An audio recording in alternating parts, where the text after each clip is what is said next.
Today we're going to cover my production van, why I initially went with the Mercedes Metris over other options, what's inside of it because it's not the world's largest van, so you have to be pretty strategic in what you pack, and then how I pack it. If you're new here, my name's Keaton and I'm a director of photography based in Oklahoma. I also developed an app called CineTemp that helps you quickly and easily tell the color temperature of a location. The idea for this app came to me during a documentary tourism shoot that I was doing, and then I developed it whenever I had some downtime earlier this year. But let's get into the van. The most efficient way I can think of to show you this would just be go door by door. So let's start with the driver's side. So through the driver's slider door, we have a poly cart. Now this is a Harbor Freight, their small version. And then to the right of the poly cart, we have stacked Sitio crates. And so I've got my casters in the blue one. I've got a 200D, two 200Ds and a 200X in there, as well as some MCs. And then I have my camera AKS bag. And then on top of that, I have a Zhiyun 500 case that also has some accessories like a whip and then some IEC, and then it's got some tape in there as well. Now I really love these milk crates, and one little hack is a lot of times I'll find these on the side of the road that have fallen off a truck or something like that, and I'll just pick them up and I'll throw them in the van because I always find use for those. And then here, which we'll have a better view of this later, but here is a custom C-stand rack that I created. And then on top of the C-stand rack, I've got tripods, LED tubes, soft boxes, easy rig, an umbrella. And then underneath the C-stand rack, I have 5 beefy babies, and then a combo, and then I have a slider stand. I've got another slider stand, but it's just not in there right now. And then here we have our flags. Now this is a 40-inch flag kit, so it's not a full 48 by 48, but this is a 40-inch, and so we've got our Ultra, and then we've got different diffusions, we've got negs. I think I have 3 different negs in there, and then we've got just a knife blade frame. Now, to keep the cart secure, I use this, this little ratchet strap. So anyways, I put it on there. I'll pull this out really quick. Now this thing usually stays pretty light.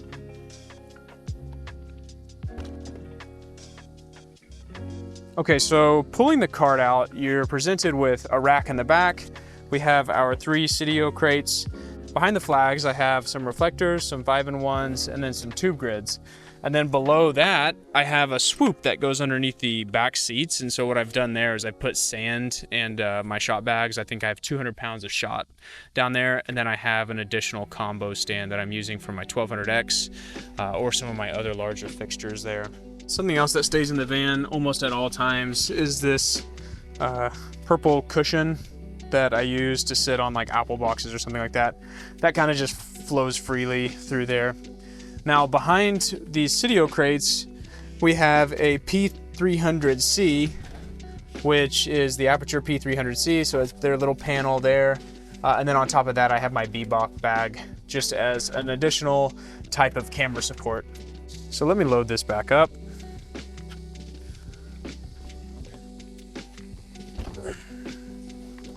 To keep this cart from rolling around, I either put sand or I just tie this ratchet across there, and then I attach it to the mounting point here and then pull it in, and that keeps the flags from moving around, and that keeps our cart from rolling around. Now what's cool under here is I have my monitor stand, my 5 beefy babies, a combo, and a slider stand, but you can also put in rails. So if I had my rails for my Dana Dolly, they will fit in there, and then another slider stand as well.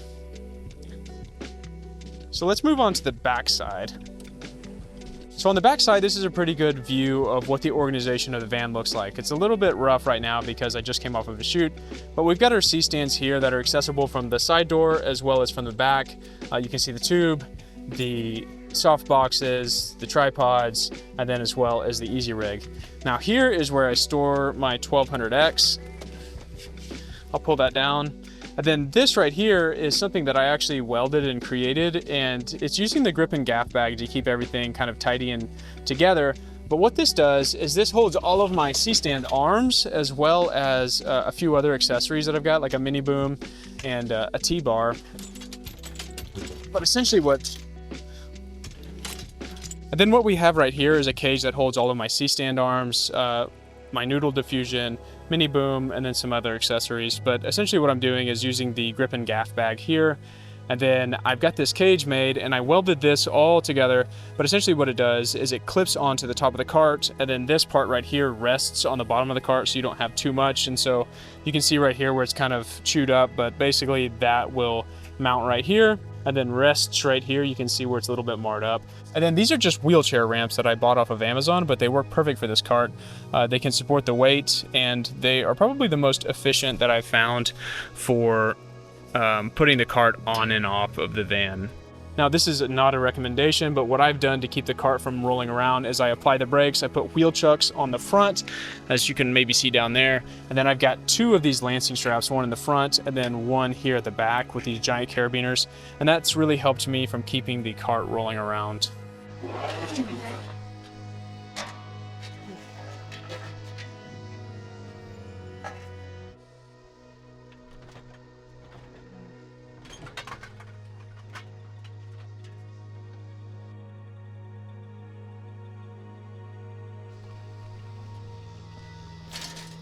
Now here on the front, what you'll see is I've got an EcoFlow, and that's from 2020, so that's an older unit, but it's something that's treated me well and still treating me well. And then on the top, I've got 2 B500s with light banks in there. I've got my camera accessories, so like mounting accessories in here. I've got some rags, so I've got 6-foot and 8-foot rags in there. I've got a couple hundred feet of stingers in here, and then I've got our grip clips and grip heads and stuff like that in that grip case down below.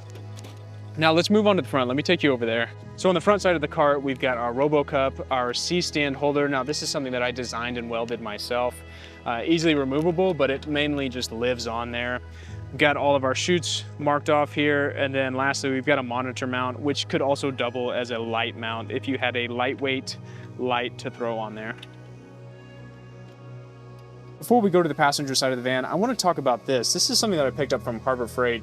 It's just a power splitter that has a 6-foot cord on it, but I ran it down to the side, and so whenever I get home, I have all of my batteries and stuff plugged into the ceiling of the van, and then I just plug in that one cord and everything charges overnight. While we're talking about accessories, let me talk about a few things that I've added to the van. The first thing was this LED strip that you see running across the ceiling.